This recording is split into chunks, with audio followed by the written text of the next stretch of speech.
Merci Alain, bonjour à tous. Merci beaucoup pour cette très belle journée, cette journée qui s'annonce très riche et merci pour m'y avoir invité. Le 10 décembre 2013, lors des funérailles de Nelson Mandela, le président américain Barack Obama s'est fait remarquer.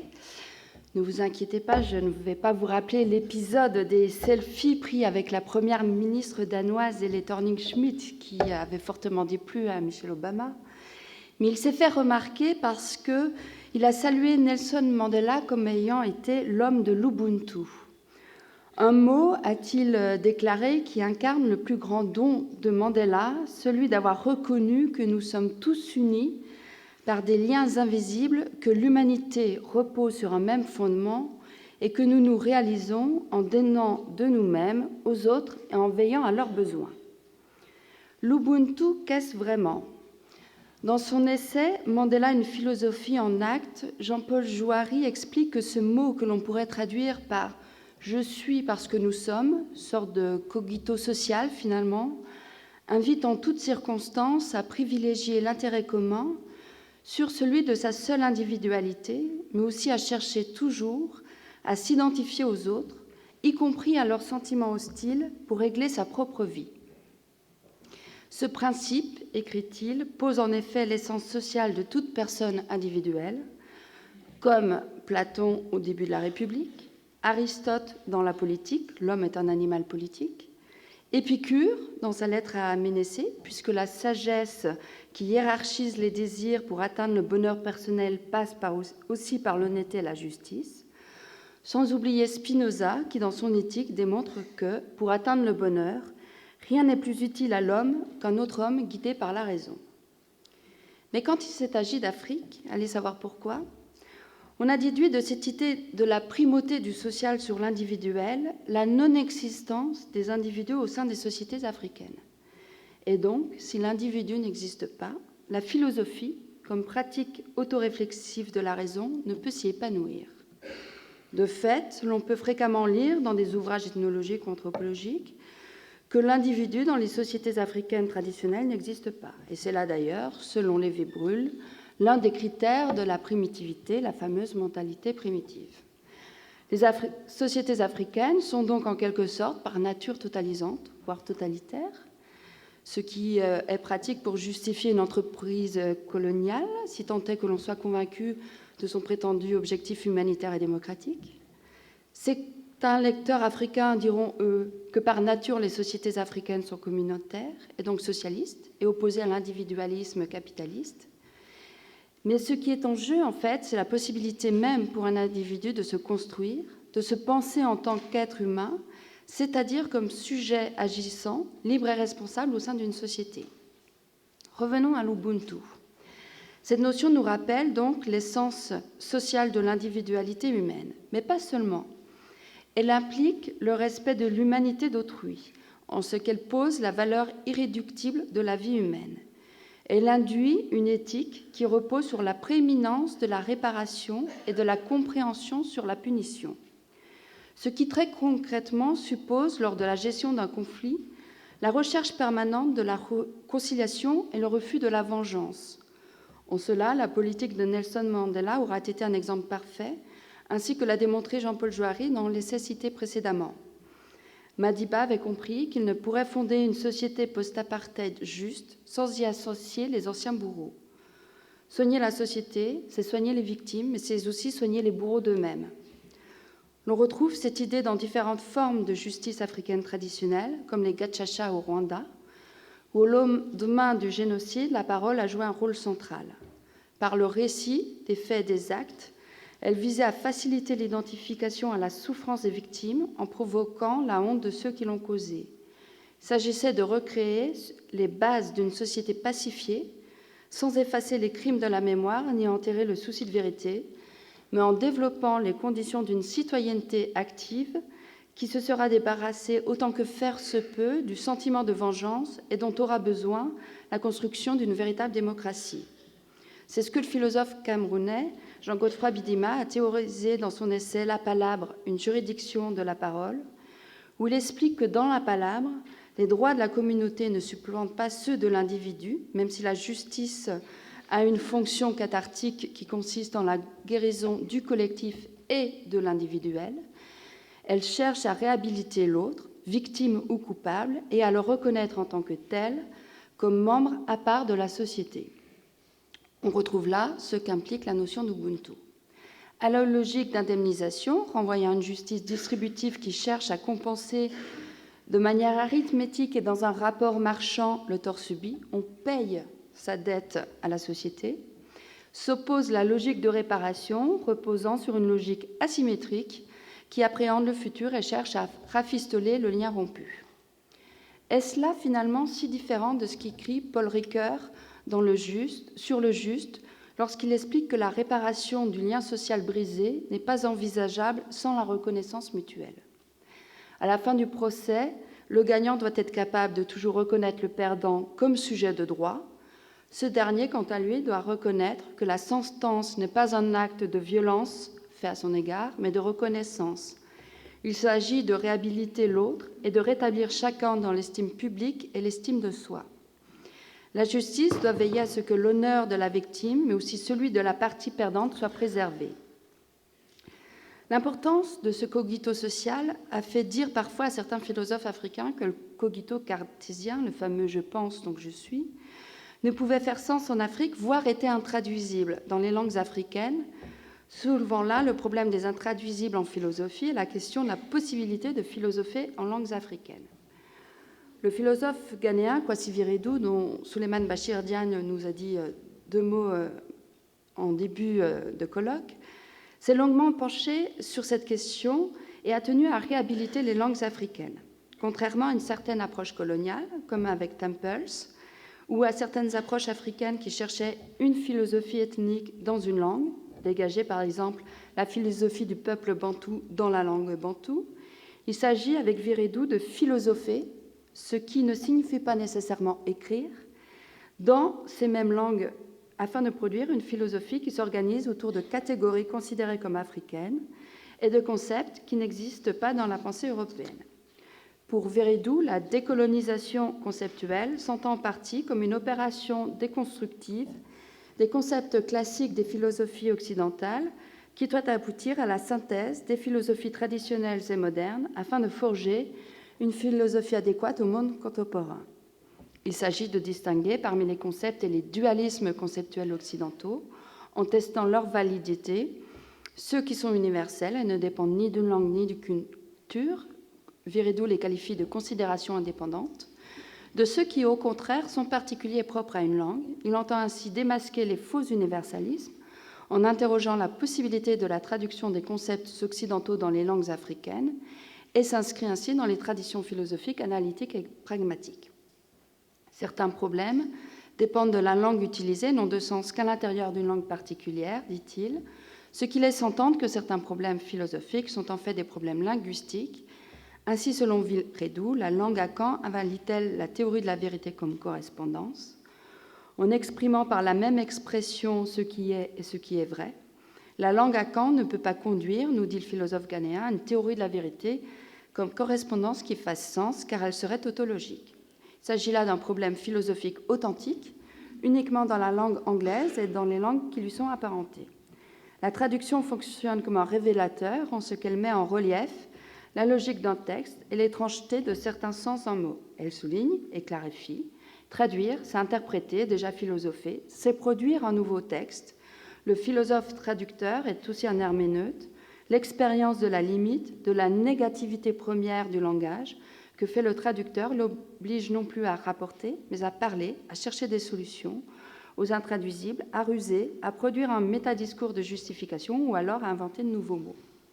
Sur ce modèle, Felwinsar invite dans son dernier essai Afrotopia à explorer d'autres concepts issus de cultures africaines comme ceux de Jom, dignité, teranga, hospitalité, kersa, pudeur, scrupule, d'Ngor, sens de l'honneur, d'Iminigo, engagement vers la communauté, etc., afin de penser le vivre ensemble.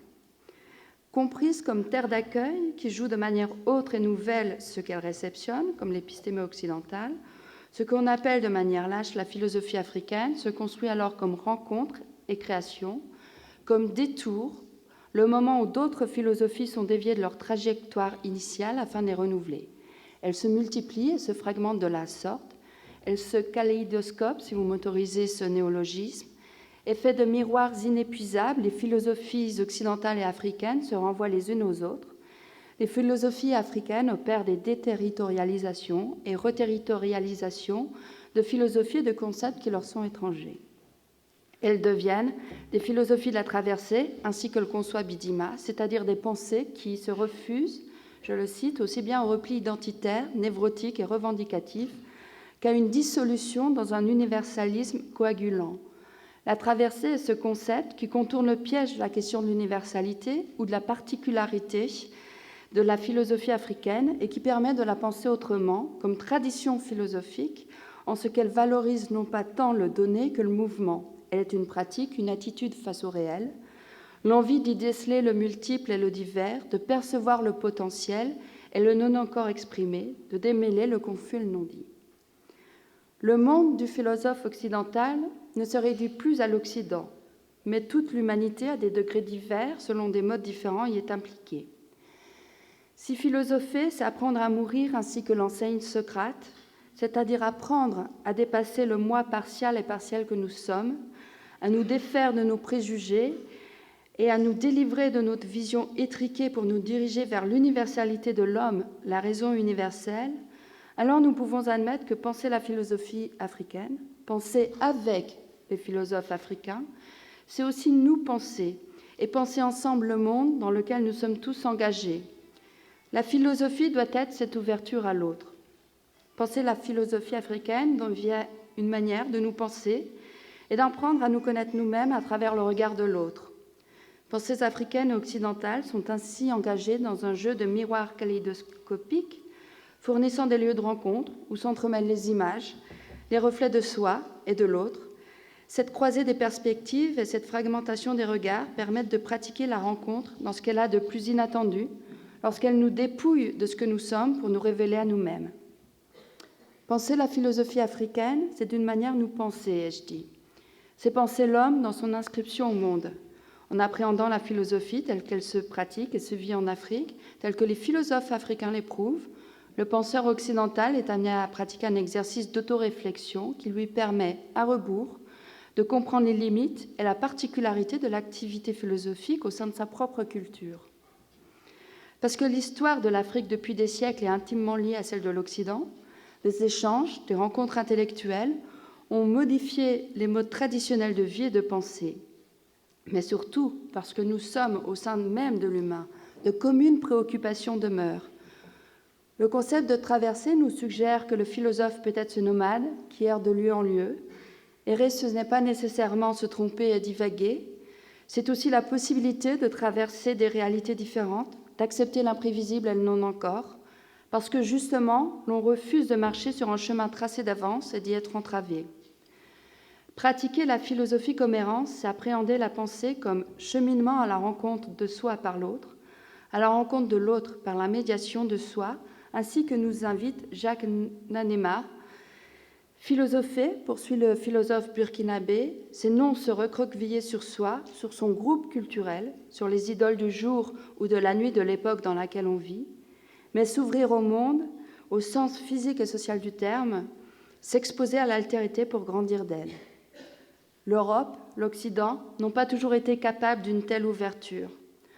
Gageons qu'ils puissent le devenir et qu'ils puissent extraire de monologues incessants avec eux-mêmes, sans quoi leurs pensées se scléroseront et se figeront. Si l'absence de la philosophie africaine et d'autres pensées au sein de l'institution philosophique française devait perdurer, il est à craindre alors qu'une certaine France ne parvienne à se dégager de son complexe de civilisation. Considérer que l'on n'a rien à apprendre de l'autre, mais qu'au contraire, l'on a tout à lui enseigner est une manière de poursuivre la mission civilisatrice de la colonisation. Comprise comme pratique de l'errance et de la rencontre, comme recherche de soi à travers l'altérité, la philosophie peut devenir l'activité qui permette de sortir de ses préjugés et de dépasser l'autosatisfaction et l'autocélébration.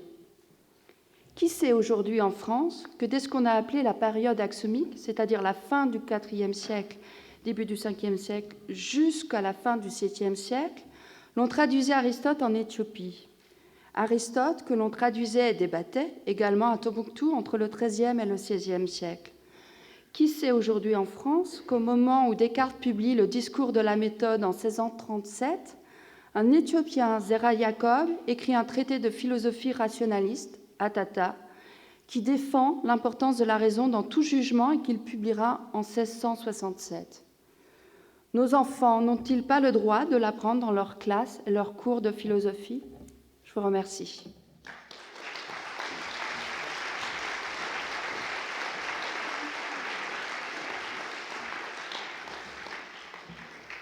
Merci Séverine Kodjo-Granvaux pour ce plaidoyer sur cette philosophie africaine. Cette Afrique, il faut penser avec le monde.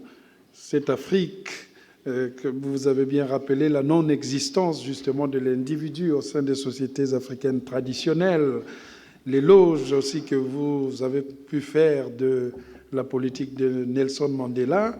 On a remarqué aussi que cette politique de la juridiction de la parole ou de la palabre qui a été mise en place, par exemple, après le génocide du Rwanda pour avoir des éléments de règlement des conflits africains par les Africains, par la justice africaine, parce que parfois même dans la justice, le droit en tant que tel français peut couver des réalités qui ne sont pas forcément applicables à nos sociétés africaines. Ce qui est intéressant aussi, c'est que vous nous proposez de penser avec les philosophes africains, parce que penser avec eux, c'est nous penser nous-mêmes.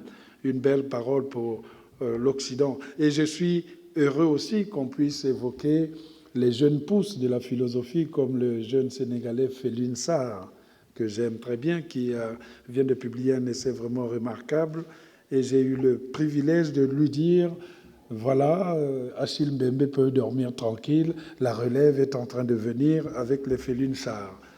Je vous avais promis que nous penserions aussi au cerveau, un peu plus au ventre, un peu plus loin, puisque Célestin Monga ne sera pas très loin de cette philosophie qui anime ce premier panel, puisque Célestin Monga, qui est avec nous ici, mène de front des carrières de haut fonctionnaire international à la Banque mondiale, Nations Unies. Il est enseignant à côté aussi, Paris 1, la Sorbonne, mais aussi à Pékin, du côté de la Chine, là-bas. C'est un intellectuel, un écrivain. Il occupe actuellement les fonctions de directeur adjoint de l'Organisation des Nations Unies pour le développement industriel, et il est l'auteur d'une œuvre très variée, étudiée dans les universités à travers le monde et traduite dans diverses langues. Il a dirigé en 2015 les 2 volumes de Oxford Handbook of Africa and Economics, monumentale somme à laquelle ont collaboré les prix Nobel Joseph Stiglitz et Roger Mierson, ainsi que des économistes de renom comme Jeffrey Sachs ou Paul Collier, ou François Bourguignon, ou encore Kouchik Bassou. Son ouvrage que j'aime beaucoup, Nihilisme et négritude, est paru en français dans une trilogie aux éditions Presse universitaire de France et a été publié récemment en chinois par Peking University Press et sortira bientôt d'ailleurs en anglais en septembre chez Harvard University. Aujourd'hui, il se propose de nous parler d'un sujet intéressant, penser une Afrique affamée. Justement, vous n'avez pas encore faim, mais vous pouvez penser à cette Afrique maintenant qu'on va entendre Célestin Monga. Merci.